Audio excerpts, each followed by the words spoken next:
dans l'histoire de France. Allez, on va faire un truc beaucoup plus détendu pour terminer cette émission. C'est vendredi, c'est tradition, c'est patrimoine, Benjamin. Et qui dit décembre dit... Marché de Noël. Oui, Adrien Enfin nous emmène dans l'un des plus célèbres du pays, celui de Strasbourg. Il attire chaque année 2 millions de visiteurs du monde entier. Et parmi les produits phares, le pain d'épices, spécialité qui se transmet de génération en génération et qui a sa capitale, la commune de Guebwiller. Ah ouais. En Alsace, ce sont un peu les stars des fêtes de fin d'année. En plus des millions de visiteurs, une foule de bonhommes de pain d'épices peuple le marché de Noël.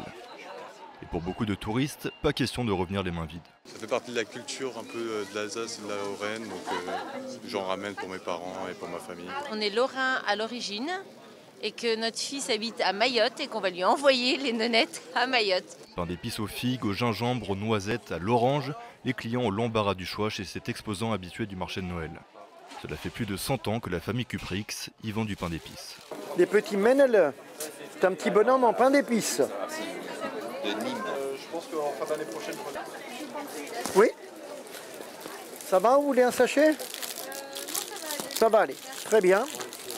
Voilà, mademoiselle. Au revoir, merci. Nous, depuis qu'on fait le marché de Noël, c'est-à-dire plus d'une centaine d'années, on a toujours vendu du pain d'épices. La plupart de ces pains d'épices artisanaux proviennent des ateliers de Lips, dans le village de Guebwiller, au sud de Strasbourg. Derrière ces murs qui rappellent le conte d'Hansel et Gretel, la première étape de la confection commence au sous-sol. Ici, la pâte repose durant 3 à 6 mois. C'est ce qu'on appelle la fermentation pain d'épicière.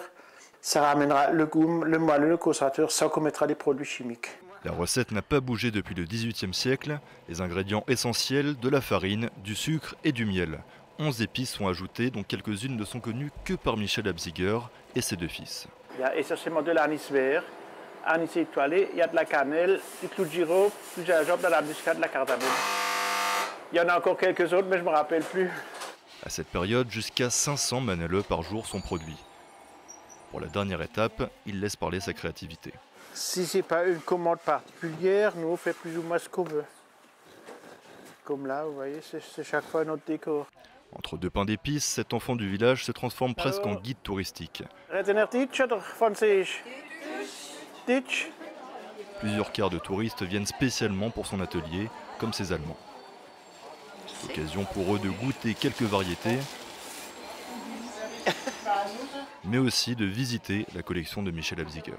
Depuis 55 ans, il l'enrichit d'objets typiques du folklore alsacien et d'outils du passé comme des découpoirs ou des planches en bois. Alors il y en a qui sont très vieilles. Là j'en ai rentré une tout récemment. Elle date de 1613. Dans ce même petit village, on peut trouver une seconde fabrique de pain d'épices, celle de Fortwenger.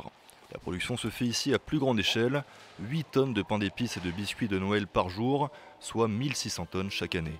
La moitié du chiffre d'affaires provient de l'export hors de l'Alsace. Chaque jour, nous envoyons à peu près 150 à 160 palettes. Je dirais, ça fait 4-5 semi-remorques, un petit peu partout, et bien finalement en France. Des pains d'épices qui voyagent même jusqu'au Japon. Et Fortwenger ne compte pas arrêter son expansion. Ici à Guebwiller, on peut avoir jusqu'à 1000 personnes en fait, qui nous rendent visite en fait, sur ce site. La première idée qu'on va avoir là, je dirais, eh bien, c'est de construire tout simplement un parking pour pouvoir accueillir l'ensemble de nos visiteurs. L'entreprise explore même de nouveaux horizons. Elle vient de reprendre une chocolaterie d'un village à côté. Quentin, on va continuer à parler marché de Noël. Bien sûr, comme tous les vendredis, c'est la tradition.